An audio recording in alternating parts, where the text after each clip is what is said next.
Friends, आज हम लोग फिर से जो है वो फर्स्ट सैम्पल पेपर को सॉल्व करने के लिए आए हैं। ठीक है, तो हम लोगों ने फर्स्ट सैम्पल पेपर का क्वेश्चन नंबर 3 तक हम लोगों ने सॉल्व कर लिया था। जो डिस्कशन था वो हो गया था। आज हम लोगों को डिस्कस करना है सेम सैम्पल पेपर, यानी सैम्पल पेपर जो फर्स्ट है और स्मॉल का sample question paper first. Okay, तो उसके क्वेश्चन नंबर 7 को हम डिस्कस करने जा रहे हैं। तो सॉरी, क्वेश्चन नंबर 4 को डिस्कस करने जा रहे हैं। क्वेश्चन नंबर 4 क्या है? Rajesh observe a patch of greenish black powdery mass on a stale piece of bread. यानी राजेश क्या नोटिस करता है कि ब्रेड यानी रोटी के एक टुकड़े पे ब्लैक कलर का कुछ पाउडरी, यानी बिल्कुल पाउडर की तरह उसको टच करने पे हैंड में जो है ना वो ब्लैक कलर का पाउडर जैसा लग जा रहा है। ठीक है, उस तरह का मास उस पर डेवलप हो चुका है। तो क्वेश्चन में ये है कि name the organism responsible for this, यानी उस ब्लैक पाउडरी पैचेस के लिए जो कि ब्रेड पे जो बासी रोटी है उस पर वो डेवलप जो हुआ है, तो आखिर उस ब्लैक पैचेस के लिए कौन सा ऑर्गेनिज्म रिस्पॉन्सिबल है। मीन्स फर्स्ट क्वेश्चन कह रहा है कि name the organism responsible for this, इस चीज़ों के लिए कौन सा ऑर्गेनिज्म रिस्पॉन्सिबल है, and it's specific mode of asexual reproduction, यानी वो ऑर्गेनिज्म जो है वो यदि असेक्सुअली रिप्रोड्यूस करता है तो उसका मोड क्या है। ओके, तो सबसे पहले फ्रेंड जानना है, हमने chapter how do organisms reproduce chapter में हमने उसकी वीडियो बनाई है और डिस्कस किया भी है। तो उसमें असेक्सुअल रिप्रोडक्शन के बारे में जानते हैं कि जो फंगस होता है, एक तरह का फंजाई होता है, जिस फंजाई का नाम है, फोर्थ क्वेश्चन का सॉल्यूशन, उस फंजाई का नाम क्या है फ्रेंड्स? राइजोपस। क्या है? राइजोपस। ये राइजोपस एक तरह का फंगस है जो कि ब्रेड वगैरह पे या फिर जो डेड एंड डिकेइंग मतलब ये ब्रेड पे और भी चीज़ों पे जो है ना वो डेवलप कर जाता है। तो ये आपका वो ब्लैक कलर का पाउडरी सब्सटेंस जो है वो उसके लिए जो ऑर्गेनिज्म रिस्पॉन्सिबल है वो ऑर्गेनिज्म है राइजोपस, जो कि एक तरह का क्या होता है, एक तरह का फंजाई होता है। ठीक है, और जैसा कि हम लोगों को पता है कि ये राइजोपस जो है वो asexual mode of reproduction show करता है। असेक्सुअल मोड ऑफ रिप्रोडक्शन मतलब असेक्सुअल रिप्रोडक्शन तो शो करता ही है, लेकिन उस असेक्सुअल रिप्रोडक्शन में टाइप क्या होता है, तो उस असेक्सुअल रिप्रोडक्शन का जो आप टाइप जानेंगे वो होता है, एक्चुअली आप जब इसको पढ़ेंगे राइजोपस के बारे में, मेरे वीडियो को देखेंगे तो उसमें देखेंगे ये कि उसमें जो होता है उसका बॉडी वो थ्रेड लाइक स्ट्रक्चर, जिसको हाइफी कहते हैं, ठीक है, उससे बना होता है, और उसमें जो है वो tiny block like structures develop करते हैं, और उसी ब्लॉक लाइक स्ट्रक्चर्स में स्पोर, ठीक है, छोटे छोटे स्पोर्स प्रेजेंट होते हैं। ठीक है, वो स्पोर्स एक तरह से समझिए कि वो फ्यूचर में वो एक राइजोपस में डेवलप कर जाते हैं। ठीक है, तो इनका जो असेक्सुअल रिप्रोडक्शन का जो मोड होने जा रहा है वो क्या है? Mode spore formation.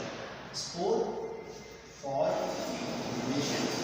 ठीक है, यानी फर्स्ट का आंसर हो गया, 4 का एक आंसर हो गया। नेम द ऑर्गेनिज्म, तो कौन सा ऑर्गेनिज्म इसके लिए रिस्पॉन्सिबल है? तो आंसर होगा राइजोपस।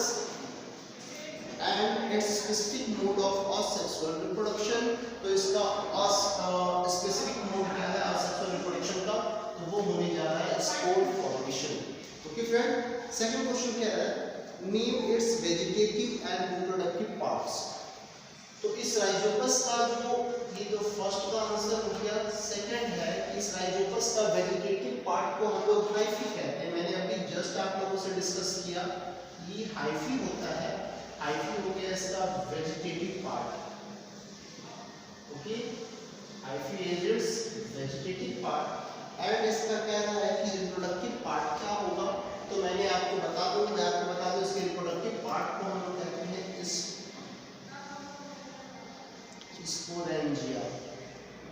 ये जो स्पोरेंजिया होता है वो किस तरह का स्ट्रक्चर होता है? तो sporangia tiny block like structures आप देखेंगे, टाइनी ब्लॉक लाइक स्ट्रक्चर्स होगा जो इस हाइफी के ऊपर ग्रो करता है। ठीक है, और उसी को हम लोग कहते हैं sporangia, and this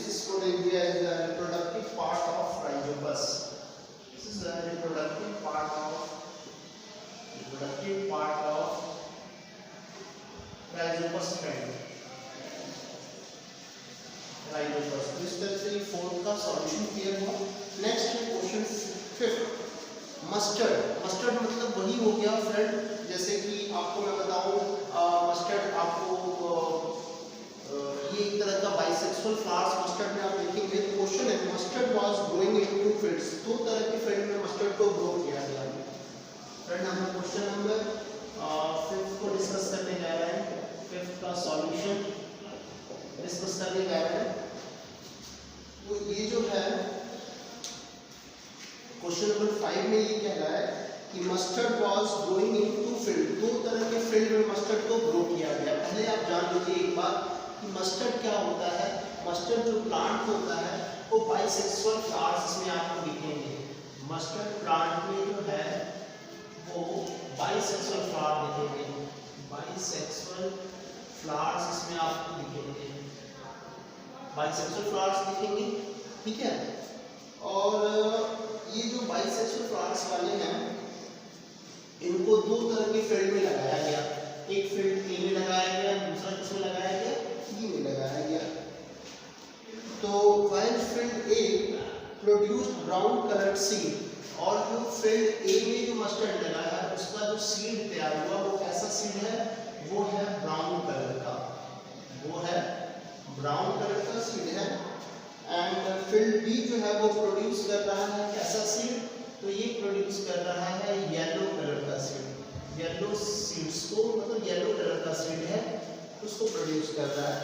next question है it was observed that in field A the offspring showed only the parental trait.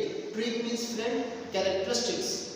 Trait for consecutive generation, यानी consecutive generation मतलब जो भी जनरेशन, जो भी ऑफस्प्रिंग हुए फ्यूचर में भी और फ्यूचर में जो होंगे वो भी, और जो पास्ट में हुए वो भी, ठीक है।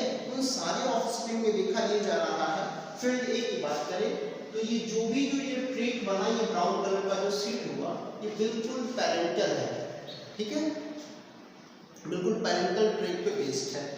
Whereas in field B में देखा जा रहा है कि majority of the offsprings showed a variation in the progeny means offspring, लेकिन जो फील्ड बी में जो मस्टर्ड के प्लांट जो ग्रो किए हैं उसमें वेरिएशन दिख रहा है।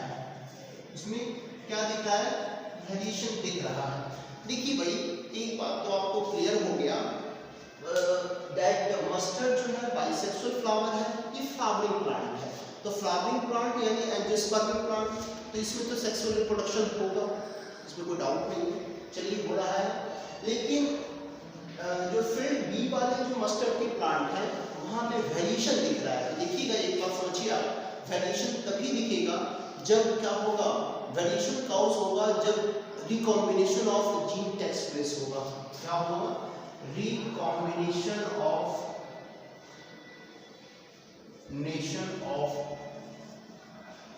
जीन्स, ये टेक्स प्लेस होगा। रिकॉम्बिनेशन ऑफ जीन जो होगा वो टेक प्लेस होगा। अब समझिए रिकॉम्बिनेशन ऑफ जीन क्या होता है। तो देखिए हर तरह के ट्रेट के लिए वन सेट ऑफ जीन जो है वो फादर के साइड से आता है यानी मेल गैमेट में प्रेजेंट होता है, और दूसरा किसमें होता है, फीमेल गैमेट में प्रेजेंट होता है, ठीक है, दूसरा सेट। तो देखिए वेरिएशन होने का मतलब है कि जीन का रिकॉम्बिनेशन हुआ तभी वेरिएशन होगा, और जीन का रिकॉम्बिनेशन कब होगा, जीन का रिकॉम्बिनेशन तभी होगा जब यहाँ पे किस तरह का पॉलिनेशन आप देखेंगे, यहाँ पे पॉलिनेशन होगा cross pollination. Cross pollination, cross pollination कहने का मतलब transferring of pollen grains from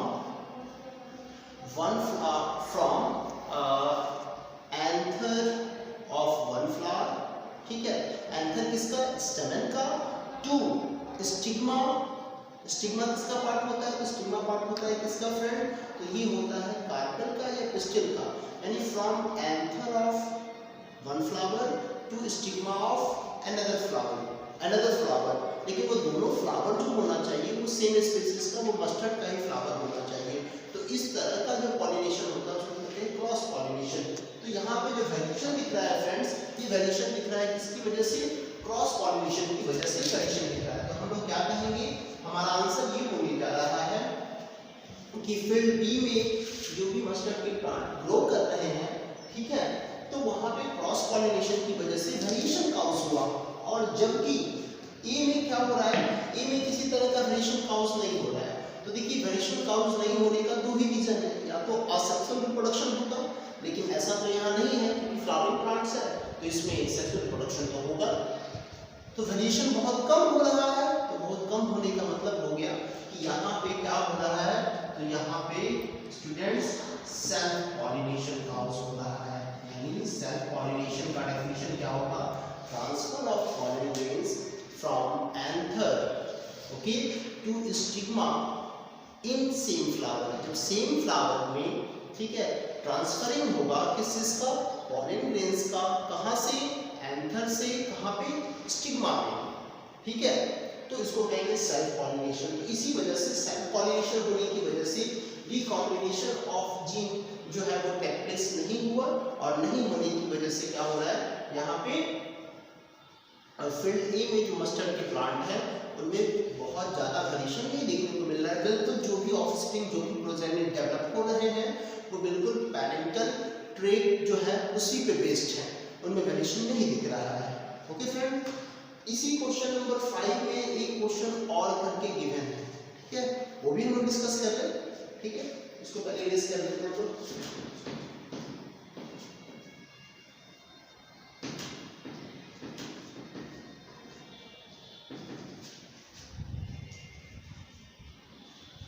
question number 5 का बी हम लोग जरा देखिए, बी क्या कह रहा है।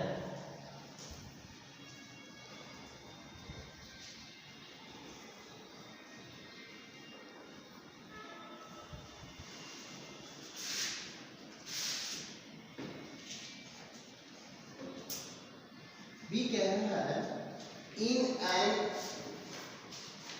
बी कह रहा है, तो मतलब बी नहीं, 5 का जो और है वो क्वेश्चन ये कह रहा है, in an asexual reproducing species, जो असेक्सुअली रिप्रोड्यूस कर रहा है, ठीक है, तो if a trait X exist in 5% of the population and trait Y exist in 70% of the population, which of the two traits is likely to have arisen earlier, give reason। कह रहा है कि एक तरह का मान लीजिए स्पीसीज है, कोई भी स्पीसीज मान लेते हैं हम लोग, ये हो गया क्वेश्चन नंबर 5 का और का सॉल्यूशन, ठीक है फ्रेंड, ये हो गया और का सॉल्यूशन। यदि सपोज करते हैं कि कोई x जो है वो एक स्पीसीज है, कोई x स्पीसीज है, ठीक है, नो डाउट। इसमें कह रहा है कि इस x स्पीसीज का जो, चलिए यहाँ पे स्ट्रेट क्वेश्चन दिया हुआ है तो हम लोग स्पीसीज ले लेते हैं पी, ये जो हो गया वो हो गया स्पीसीज, मान लेते हैं स्पीसीज जो है वो पी हो गया, ठीक है, तो उसके किसी ट्रेट का देखा जा रहा है कि किसी कैरेक्टरिस्टिक्स का, जैसे सपोज करते हैं कि उसमें वो स्पीसीज का जो है ना वो कलर, ठीक है, वो कलर सपोज करते हैं कि इसका जो कलर है वो मान लीजिए रेड होता है, ठीक है, उसका कलर कैसा है, रेड है, लेकिन उसी जगह पे तो ये रेड कलर वाले जो पी स्पीसीज हैं इनकी जो परसेंटेज है वो है 70%, और पी स्पीसीज का ही मान लीजिए कोई कलर हो गया येलो, तो येलो कलर वाले जो पी स्पीसीज हैं इनकी परसेंटेज कितनी है, सिर्फ 5% है। तो पूछा जा रहा है कि इसमें से कौन सा स्पीसीज, किस तरह के ट्रेट वाले जो स्पीसीज हैं, किस तरह के कैरेक्टरिस्टिक्स रखने वाले जो स्पीसीज हैं वो अभी हाल फिलहाल में राइज हुए हैं। तो एक बात तो समझिए फ्रेंड कि असेक्सुअल रिप्रोडक्शन में वेरिएशन तो बिल्कुल नहीं काउज होता है, ना कि बराबर काउज होता है, लेकिन कुछ केसेस में देखा जाता है कि सडन अचानक किसी तरह का म्यूटेशन काउज होता है, म्यूटेशन, यानी यदि किसी असेक्सुअली रिप्रोड्यूस करने वाले ऑर्गेनिज्म में वेरिएशन देखा गया, इसका मतलब है कि उस ऑर्गेनिज्म, मतलब उस स्पीसीज के कुछ एक ऑर्गेनिज्म में म्यूटेशन काउज हुआ, उनके डीएनए में म्यूटेशन काउज हुआ, और उसी म्यूटेशन की वजह से, ठीक है, उस ऑर्गेनिज्म में क्या हो गया, वेरिएशन दिखने लगा। तो एक बात समझिए कि जनरली असेक्सुअली रिप्रोड्यूस करने वाले ऑर्गेनिज्म में बहुत ज़्यादा वेरिएशन दिखेगा नहीं, थोड़ा मोड़ा दिखेगा वेरिएशन, वो भी किस कारण से, म्यूटेशन की वजह से यहाँ दिख रहा है, तो आपको समझना है कि ये जो वेरिएशन आप देख रहे हैं, जो कि 5% वाला वेरिएशन दिख रहा है, तो ये वेरिएशन जो दिख रहा है फ्रेंड, ये this is due to mutation. Mutation कह सकते हैं कि नेचर में बहुत सारे म्यूटेंट होते हैं जो कि डीएनए की रीडिंग को, डीएनए को अल्टर कर देते हैं, और डीएनए को अल्टर करने की वजह से जो इंफॉर्मेशन है वो थोड़ा चेंज हो जाता है, और उस एरिया में कुछ एक ऑर्गेनिज्म में आप देखेंगे कुछ वेरिएशन दिखता है, ठीक है। तो इसके लिए म्यूटेशन रिस्पॉन्सिबल है। म्यूटेशन को आप शॉर्ट में समझ सकते हैं कि म्यूटेशन एक ऐसा प्रोसेस है जिसमें कि डीएनए को अल्टर कर दिया जाता है, डीएनए की जो सीक्वेंस होती है उसमें थोड़ी सी मिसमैचिंग हो जाती है, ठीक है। इसी कारण से तो आपको बताना है कि कौन इसमें अर्लियर है, तो आपको याद रखना है कि अर्लियर ट्रेट इसमें वही होगा जो 5% वाले हैं, ये आपके अर्लियर हो गए, ये आपके क्या हो गए, अर्लियर हो गए, ठीक है। नेक्स्ट क्वेश्चन देखेंगे हम लोग। नेक्स्ट क्वेश्चन क्या है, वो एक फ्रेंड भी आपका है डीसी यानी डायरेक्ट करंट इलेक्ट्रिक मोटर का डायग्राम दिया हुआ है, जो कि डायग्राम में बनाऊंगा नहीं, मैं बार बार बोला हूँ मेरे वीडियो को देखने में जितने भी स्टूडेंट्स हैं वो बिल्कुल ऑस्पायर का सैंपल पेपर लेकर बैठेंगे, ठीक है, और उसको सॉल्व करेंगे, और उससे रिलेटेड मतलब आप जो भी क्वेश्चन में डाउट होगा वो यहाँ से समझेंगे। क्वेश्चन क्या है, A simple motor is made in a school laboratory. एक स्कूल लैबोरेटरी में सिंपल जो है ना वो इलेक्ट्रिक मोटर तैयार किया गया। A coil of wire is mounted on an axle between the poles of a horseshoe magnet as illustrated. और ठीक है, और यहाँ पे क्या किया गया, उसको फिट किया गया जैसे आपने डायग्राम एनसीईआरटी में देखा होगा डीसी इलेक्ट्रिक मोटर का। क्वेश्चन ये रेस किया जा रहा है, in the example above, coil ABCD is horizontal and the battery is connected as shown. तो उसमें जो coil है ABCD, उसमें जो coil है ABCD का जो रेक्टेंगुलर coil है, ABCD का जो रेक्टेंगुलर coil है, ठीक है, इस रेक्टेंगुलर coil को जो देखना है उससे रिलेटेड आई थिंक क्वेश्चन होगा फ्रेंड। तो for this position state the direction of force on the arm AB। तो देखिए ध्यान से, यहाँ पे जो है ना AB आर्म है, ठीक है फ्रेंड, AB आर्म जो है वो ये हो गया, और इस पे बैटरी का ये जो है पॉजिटिव टर्मिनल से कनेक्टेड है, यानी इसमें करंट का डायरेक्शन क्या होगा, अपवर्ड, मतलब A to B होगा। करंट का फ्लो क्या हो रहा है, A to B हो रहा है, यहाँ पे करंट हो रहा है फ्रेंड, A to B हो रहा है करंट, ठीक है, A to B जा रहा है। तो कह रहा है कि A to B मतलब AB आर्म पे फोर्स कैसे लगेगा, फोर्स किधर लगेगा, तो फ्रेंड बहुत आसान है समझना। यहाँ पे हम लोग क्या करेंगे, Fleming left hand rule, okay friend. यहाँ पे आप देख रहे हैं कि मैग्नेटिक फील्ड क्या है, नॉर्थ पोल इस साइड है, साउथ पोल है, तो मैग्नेटिक फील्ड का डायरेक्शन कुछ ऐसा हो गया, ठीक है। तो फ्रेंड देखिए यहाँ पे मैग्नेटिक फील्ड का डायरेक्शन, ठीक है, करंट का डायरेक्शन, तो आप देखिए कि इस आर्म पे जो फोर्स लगेगा वो किधर लगेगा फ्रेंड, वो फोर्स लगेगा डाउनवर्ड, देख लीजिए, ठीक है, ये magnetic field, okay. Four finger जो होता है वो मैग्नेटिक फील्ड का डायरेक्शन रिप्रेजेंट करता है, जो सेंटर फिंगर होता है फ्रेंड वो किसको इंडिकेट करता है, वो डायरेक्शन ऑफ करंट को इंडिकेट करता है, और जो थंब होगा वो किसको इंडिकेट करेगा, तो डायरेक्शन ऑफ फोर्स को इंडिकेट करेगा। बहुत आसान रूल है, फादर मदर चाइल्ड। फादर का जो F है वो फोर्स हो गया, मदर का जो M है वो क्या हो गया, मैग्नेटिक फील्ड, एंड चाइल्ड का जो C हो गया वो हो गया करंट, ठीक है। तो फ्लेमिंग लेफ्ट हैंड रूल के अकॉर्डिंग हम समझ गए कि इस आर्म जो है आर्म AB, इस पे फोर्स किधर लगना है, इधर फोर्स जो लगेगा वो कैसा लगेगा, वो लगेगा फ्रेंड डाउनवर्ड, ठीक है स्टूडेंट्स, उसमें फोर्स लगेगा डाउनवर्ड। नेक्स्ट इसमें क्वेश्चन है, why does the current in the arm BC not contribute to the turning force on the coil। अब इसमें क्या रहा है कि जो BC आर्म है, ठीक है फ्रेंड, जो BC आर्म है, ये मान लीजिए BC आर्म है, तो इसमें करंट की फ्लो तो हो रहा है, इसमें भी करंट का फ्लो हो रहा है, लेकिन इस BC में करंट के फ्लो की वजह से क्यों नहीं रोटेशन में BC आर्म में करंट के फ्लो के बाद भी कोई कंट्रीब्यूशन नहीं है रोटेशन में। क्यों कंट्रीब्यूशन नहीं है, तो याद रखना है फ्रेंड कि जब भी किसी करंट कैरिंग कंडक्टर को हम लोग मैग्नेटिक फील्ड में परपेंडिकुलरली प्लेस होना चाहिए। पैरेलली प्लेस यदि करते हैं तो उस पर फोर्स बिल्कुल नहीं लगता है, नेग्लिजिबल फोर्स लगेगा।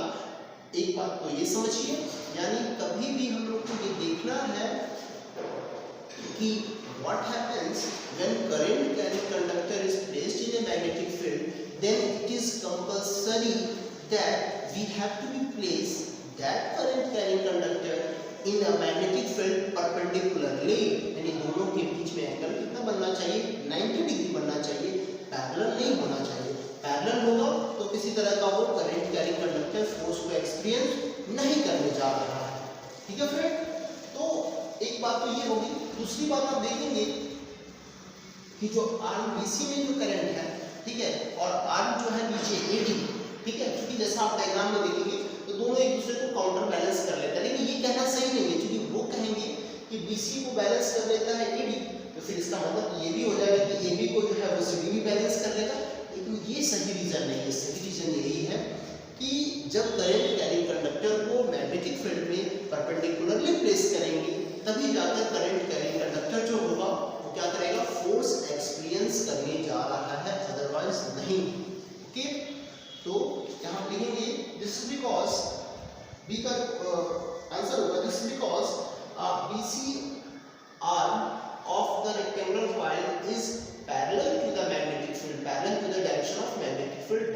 That's why the side BC doesn't show any types of contribution in the rotation of rectangular coil A, B, C, D. Clear हो गया स्टूडेंट्स? नेक्स्ट हम देखते हैं। नेक्स्ट है ये और करके क्वेश्चन नंबर 6 का ये और करके एक और क्वेश्चन है। ये क्वेश्चन फ्रेंड इसका डायग्राम कुछ ऐसा है जैसे कि आपने सॉलिनॉइड को देखा होगा, सॉलिनॉइड, और सॉलिनॉइड जो है, ठीक है, उसको जो है वो बैटरी से कनेक्ट कर दिया गया। तो जब सॉलिनॉइड को बैटरी से कनेक्ट कर दिया जाता है और स्विच को ऑन पोजीशन में रखते हैं, ठीक है, की जो होता है वो ऑन पोजीशन में होगा, इसका मतलब है कि करंट का फ्लो शुरू, और करंट का फ्लो शुरू होगा तो that solenoid behaves as a bar magnet. वो सॉलिनॉइड जो होगा वो किस तरह से बिहेव करेगा, बार मैग्नेट की तरह बिहेव करेगा। और मैंने इसमें डायग्राम में बिल्कुल तरीका बता दिया हूँ कि जो सॉलिनॉइड का टर्मिनल, ठीक है, जो वायर बैटरी के नेगेटिव टर्मिनल से जुड़ा होगा, ठीक है, उस साइड आपको नॉर्थ पोल बनता दिखेगा, और जो वायर का पार्ट बैटरी के पॉजिटिव टर्मिनल से जुड़ा होगा उस साइड आपको क्या बनता हुआ दिखेगा, साउथ पोल दिखेगा, बार मैग्नेट का साउथ पोल बनता हुआ दिखेगा। ठीक है, देख लेते हैं क्वेश्चन क्या कहता है। A circuit contains a battery, a variable resistor. Friend, students, variable resistor means rheostat, ठीक है, इसमें एक जॉकी लगा होता है और इसको इस तरह से सर्किट में फिट करते हैं ना, प्लेस करते हैं, क्योंकि हम अपने अकॉर्डिंग उस सर्किट में यदि करंट के मैग्नीट्यूड को घटाना हो, इंक्रीज करना हो तो वो हम लोग कर सकते हैं।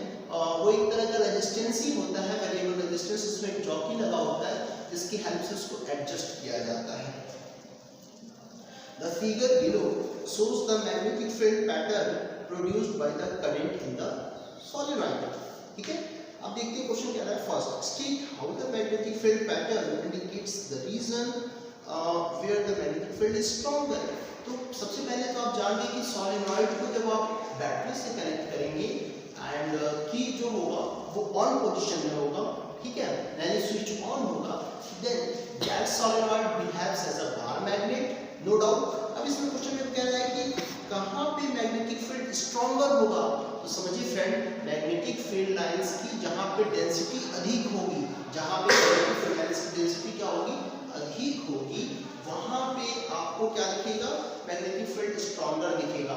तो वैसे आपको याद रखना है कि किसी भी बार मैग्नेट या किसी मैग्नेट में, तो बार मैग्नेट की चूंकि हम बात कर रहे हैं तो बार मैग्नेट में यहाँ पे हमेशा इधर पोल्स, साउथ पोल और नॉर्थ पोल, साउथ पोल है, नॉर्थ पोल पे आपको क्या दिखने जा रहा है, स्ट्रॉन्गर मैग्नेटिक फील्ड दिखने जा रहा है। ठीक है, ये क्वेश्चन आपका हो गया 6 का और का सॉल्यूशन है, और का सॉल्यूशन है, और में ए का सॉल्यूशन है। तो ए में क्या हो गया, at either poles of a magnet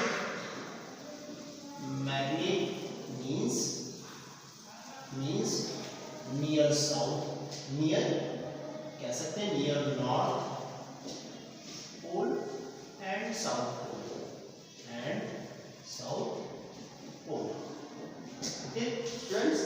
next question कह रहा है what happens to the magnetic field when the current in the circuit is reversed.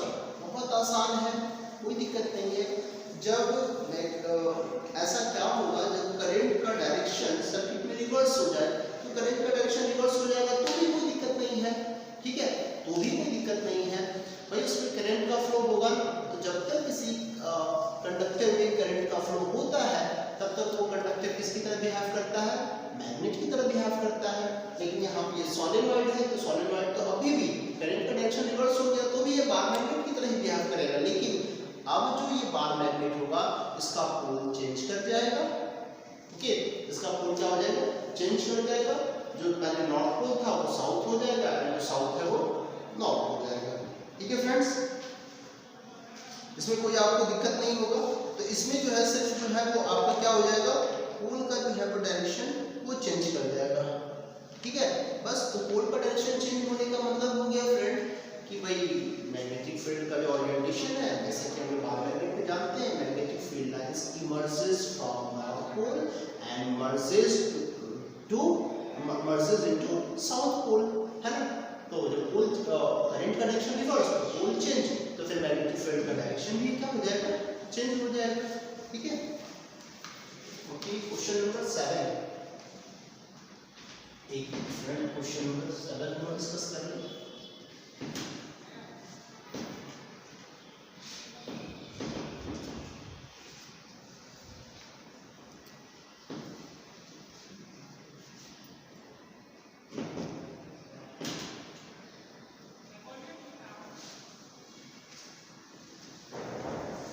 Question 7 क्या कह रहा है फ्रेंड, ये क्वेश्चन 7 जो है वो एक ट्रॉफिक लेवल का है, यानी आप कह सकते हैं कि एक्वेटिक इकोसिस्टम का डायग्राम है, ओके। तो इसमें है डीडीटी। डीडीटी फ्रेंड एक तरह का केमिकल होता है जो कि मॉस्किटो के लिए रिपेलेंट का काम कर रहा होता है, ठीक है। डीडीटी एक तरह का केमिकल होता है। तो क्वेश्चन में है DDT was spread in a lake to regular breeding of mosquito, यानी डीडीटी का छिड़काव किया जाता है एक लेक के आसपास, क्योंकि वहाँ पे रेगुलरली जो है वो मॉस्किटो का ब्रीड जो है वो तैयार हो रहा है, मॉस्किटो की बहुत पॉपुलेशन रेडी हो रही है। इस कारण से how would it affect the trophic level in the following food chain associated with a lake, justify your answer.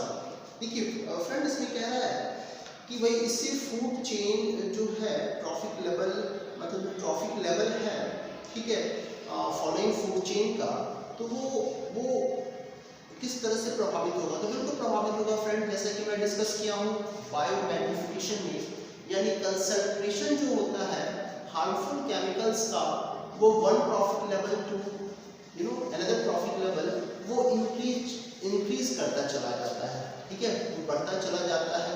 और बढ़ता जाने के बाद, चूंकि देखिए डीडीटी जो है वो नॉन बायोडिग्रेडेबल सब्सटेंस है, ठीक है, वो डिग्रेड तो होगा नहीं, ठीक है, वो छोटे स्पेसिस में उसकी क्वांटिटी थोड़ी रहेगी, फिर उससे बड़ी जो ट्रॉफिक लेवल पे जो ऑर्गेनिज्म है वो उनको बहुत सारे नंबर्स में उनको कंज्यूम करेगा, फिर उनसे सेकंड जो ट्रॉफिक लेवल है उनको कंज्यूम कर लेगा थर्ड ट्रॉफिक लेवल वाले, और थर्ड ट्रॉफिक लेवल को कंज्यूम करेगा टॉप ट्रॉफिक लेवल वाले। तो इस तरह से डीडीटी जैसे जो केमिकल्स हैं या टॉक्सिक सब्सटेंस हैं, उनका हायर ट्रॉफिक लेवल में मूव करता हुआ उनका कंसंट्रेशन क्या होगा, बढ़ता चला जाता है, और इस तरह से टॉप कंज्यूमर के पास लार्ज अमाउंट में वो टॉक्सिक केमिकल्स का कंसंट्रेशन इंक्रीज कर जाता है, और यही प्रोसेस कहलाता है बायोमैग्निफिकेशन और बायोलॉजिकल मैग्निफिकेशन। तो सिंपल आंसर करेंगे yes, the concentration of such DDT या such toxic chemicals means DDT increases from the low quantity to high quantity in higher trophic level, ठीक है, ये हो गया। इसमें और भी क्वेश्चन है, in the following food chain vertical arrow indicates the energy lost to the environment and the horizontal arrow indicates the energy transferred to the next trophic level। कि फ्रेंड ये कुछ डायग्राम से रिलेटेड क्वेश्चन है कि जो vertical जो है arrow है इसमें वो इस तरह का फ्रेंड, इस तरह का क्वेश्चन, वर्टिकल जो एरो है तो जो होगा वर्टिकल एरो वो बता रहा है कि भाई एनर्जी का वेस्टेज हो रहा है एनवायरनमेंट को, ठीक है, और जो हॉरिजॉन्टल एरो है वो बता रहा है कि जो नेक्स्ट हायर ट्रॉफिक लेवल है उसमें एनर्जी की ट्रांसफरिंग हो रही है। तो क्या है कि which one of the three vertical arrows ACE arrowway and which one of the horizontal arrow will represent more energy transfer, सबसे ज्यादा एनर्जी की ट्रांसफरिंग कहाँ से हो रही है, ठीक है फ्रेंड। एक बात तो समझिए कि एक है प्रोड्यूसर, दूसरा है हार्विंग बोर्ड्स एंड तीसरा है कार्विंग बोर्ड्स। तो भाई सबसे ज्यादा तो एनर्जी जो होता है प्रोड्यूसर के पास होगा, ठीक है, और वो अपने लाइफ टाइम में अपने एनर्जी में से सिर्फ 10% एनर्जी को ही हायर ट्रॉफिक लेवल को देगा। तो भाई जिसके पास अब यहाँ पे है यानी बाकी 90% तो प्रोड्यूसर लॉस कर दिया, तो भाई सबसे ज्यादा इसी के पास है। ऐसे फ्रेंड समझिए ना, जैसे मान लीजिए कि प्रोड्यूसर के पास 4000 जो है वो जूल एनर्जी है, ठीक है, और ये जो है वो हार्वी बोर्ड्स के पास सिर्फ ट्रांसफर करेगा अपना 10% यानी 400 जूल को ही ट्रांसफर करेगा। यानी सोचिए कि वो नेचर में कितना लॉस कर दिया, 3600 को लॉस किया कि नहीं किया, कितने जूल को नेचर में लॉस कर दिया। और हार्वी फोर्स जो है वो कार्बन फोर्स को देगा तो अपना 10% देगा, 10% यानी 40 जूल। ये कितना लॉस किया, ये लॉस किया मात्र 360 जूल। तो बताइए कौन सबसे ज्यादा एनर्जी का लॉस किया, तो ऑब्वियसली प्रोड्यूसर सबसे ज्यादा एनर्जी का लॉस किया, यानी ए जो होगा वो ज्यादा एनर्जी का लॉस है। एंड क्या रखा है second question, and one of the horizontal arrow will represent no energy transfer, और सबसे ज्यादा एनर्जी का ट्रांसफर कहां होगा, तो देख लीजिए सबसे ज्यादा एनर्जी का ट्रांसफर यहाँ पे एनर्जी का ट्रांसफर 400 जूल हुआ, यहाँ पे 40 जूल हुआ। तो सबसे ज्यादा एनर्जी का ट्रांसफर कहाँ हो रहा है फ्रेंड, बी में, सबसे ज्यादा लॉस ए में और सबसे ज्यादा ट्रांसफर बी में। ओके स्टूडेंट्स, यहाँ तक क्लियर है। नेक्स्ट क्वेश्चन ऑफ इस सेक्शन ए जो है वो कंप्लीट हो गया है, ठीक है फ्रेंड। सेक्शन बी को देखना है, अब हम लोग डिस्कस करेंगे सेक्शन बी। Section B